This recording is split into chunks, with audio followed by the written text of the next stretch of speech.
Hey everyone. So for today's lecture, we're going to be looking at the Treaty of Versailles. This was the treaty that was ratified in June of 1919 that ended the First World War. Um, it was signed with very ambitious goals, but it was ultimately a failure. So as President Wilson had entered the United States into the war with idealistic goals to make the world safe for democracy, he had hoped that the ending of the war would mean that they could eliminate the causes of war with a peace treaty. He thought that what had led up to the war, the alliances, the colonization, the imperialism, all of this could be ended through a peace treaty, and they could create a new world order in which they could prevent this from happening. Wilson laid out these idealistic goals in what was known as his 14 points plan. Um, these were 14 different aspects that summarized his goals for a peaceful, idealistic future. Um, there would be no punishment or exploitation of any country. There wasn't going to be punishment for who started the war. There wasn't going to be anything demanded from the country that lost or anything gained for the countries that won. Germany would not be singled out in particularly. So in the wake of World War One, the Austro-Hungarian Empire fell apart. Um, so what was left in that void was the creation of several new countries. These countries included Yugoslavia, Latvia, Lithuania, Estonia, Czechoslovakia, and Hungary. You can see that on the map here. And these new countries kind of represented something for oppressed people. They'd all lived under a really diverse empire, which had repressed them, and now they hoped that they would have their own self-determination. And Wilson assumed that they would become democracies. Again, Wilson fought the war to make the world safe for democracy. And that was a part of the 14 points, was that these countries would have self-determination. They could choose their own destiny in their government. A further key aspect of the 14 points was freedom of the seas. Wilson had hoped to end imperialism and submarine warfare and therefore freeing up trade. He wanted to open the seas up so that everyone had an opportunity to trade freely on the seas.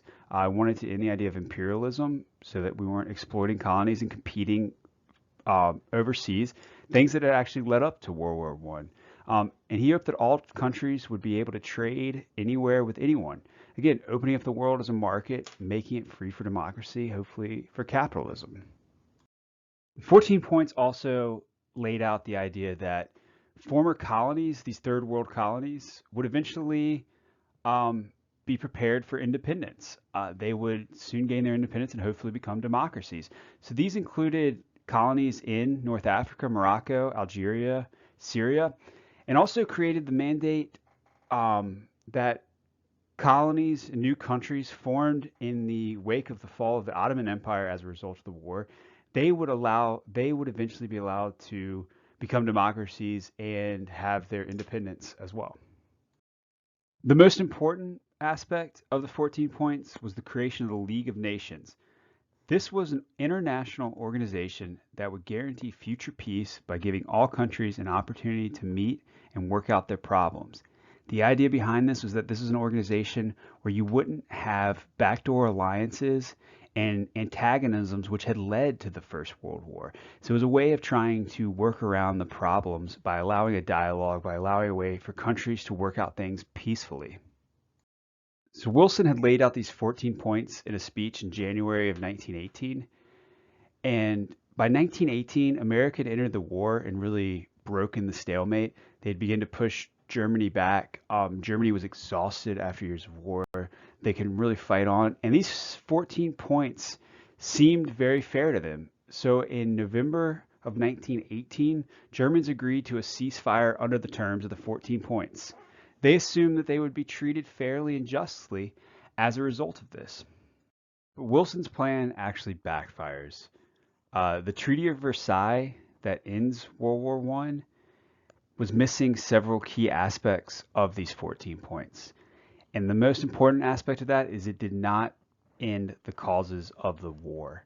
And it actually guaranteed that a conflict and leads directly to World War II.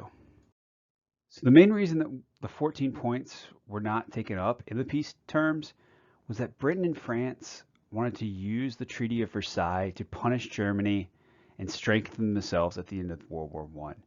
The idea is they had spent 4 long years fighting Germany, sacrificing millions of men, millions upon millions of dollars, really damaging themselves long term. And they saw this as Germany's fault. And they wanted to punish Germany. They didn't want to just allow Germany back into some international order without punishing them. And you could see that depiction here in this cartoon. Here you could see the British Empire, France, America, Italy, and Japan squeezing Germany and shoving a peace term pill down their throat. The idea was that Germany lost the war. They would have to be punished for what happened.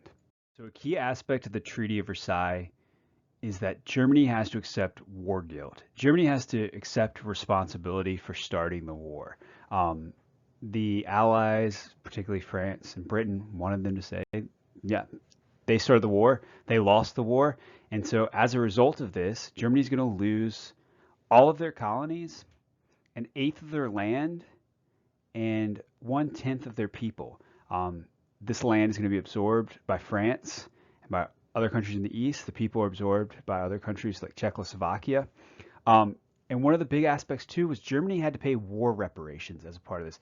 They had to pay $33 billion US to the other Allied powers, in particularly Britain and France, the countries that they had fought. These reparations are worth about almost $500 billion in today's money, and they actually weren't paid back in entirety until about 5 years ago.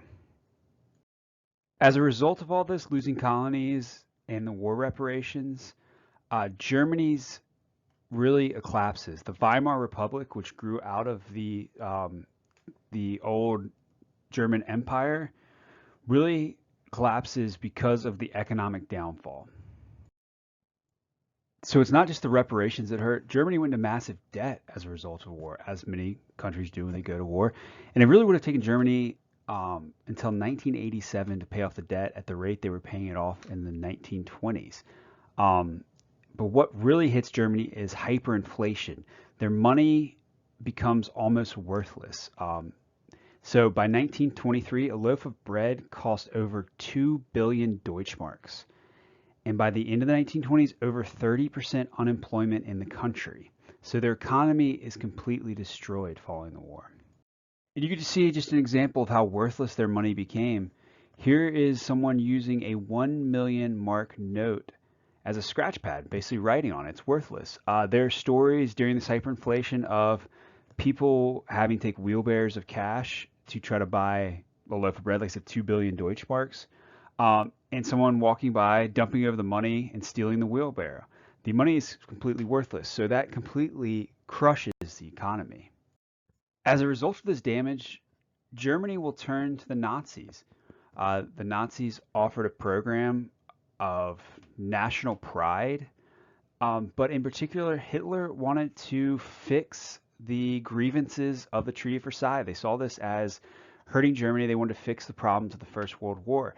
So in this quote, we demand that Germany be treated in the same way as other countries, and we demand the annulling of the Treaty of Versailles.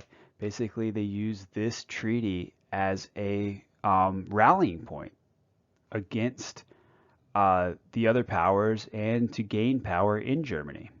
Here you can see a depiction of the Nazi Congress and Hitler being sworn in as chancellor. And the idea behind this is that the grievances and the troubles that the Germans had, they blamed it on World War I. They blamed it in particular on the treaty. So Hitler was able to use that to gain power in the country. And this would lead directly to the Second World War. The League of Nations was created as a treaty from the Treaty of Versailles in 1920. However, it was incredibly weak and divided. It wasn't the strong society that Wilson had envisioned, and it really could not do anything to prevent World War II when it came about. One of the reasons the League of Nations was so weak is the U.S. Senate actually rejected the Treaty of Versailles. They did not want to be part of the League of Nations, and you can see that depicted here in the cartoon. You can see the Senate in bed with the League of Nations coming up and the politics covering them up. So it's still in the dark. They don't want to be part of this. And the main reason they didn't want to be part of it is they did not want U.S. foreign policy to be made by a foreign organization. They didn't want to be tied to an organization. Remember how isolationist they were before? They didn't want to be an international organization that told them what to do. So the U.S. Senate rejects the League of Nations, and the U.S. never joins. So after the war, the United States turns back to isolationism. The U.S. separates itself from the rest of the war in the 1920s. They close back off. They focus on internal policy on the United States. President Warren G. Harding said it was a return to normalcy in the 1920s. The United States had gotten involved in a war, but now they're going to get back. They're not going to get involved in a war anymore. They're not going to concern themselves with European affairs anymore. And you can see that depiction here in the cartoon. It says, ho hum, when he's finished pecking down that last tree, he'll quite likely be tired. You can see what the depiction is. There is a Nazi bird chopping on the trees. Poland, France, Holland, Norway, Greece, and now he's striking England. And the American bird is just sitting there on the tree thinking it's fine.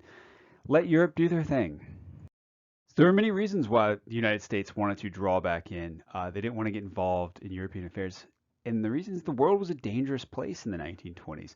The United States saw the fall of the Tsarist regime and the rise of communism as a direct threat to the capitalist system which they had created. They were afraid. They knew the doctrines of communists.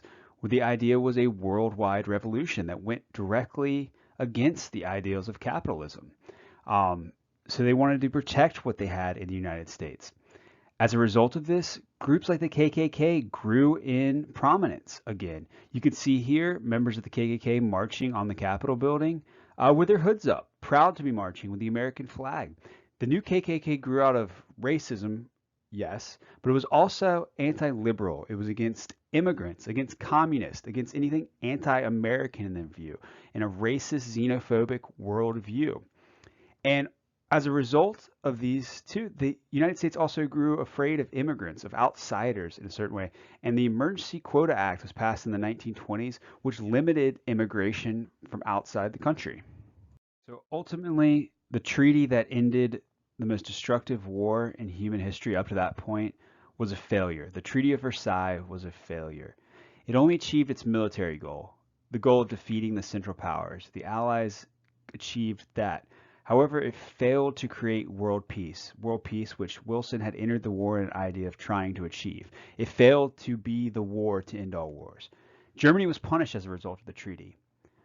The U.S. rejected the League of Nations, and the U.S. turned inward. So you can see that here in the depiction of the Treaty of Versailles, of Hitler's party crawling out of the treaty. So the treaty is actually directly tied to the rise of the Nazi Party.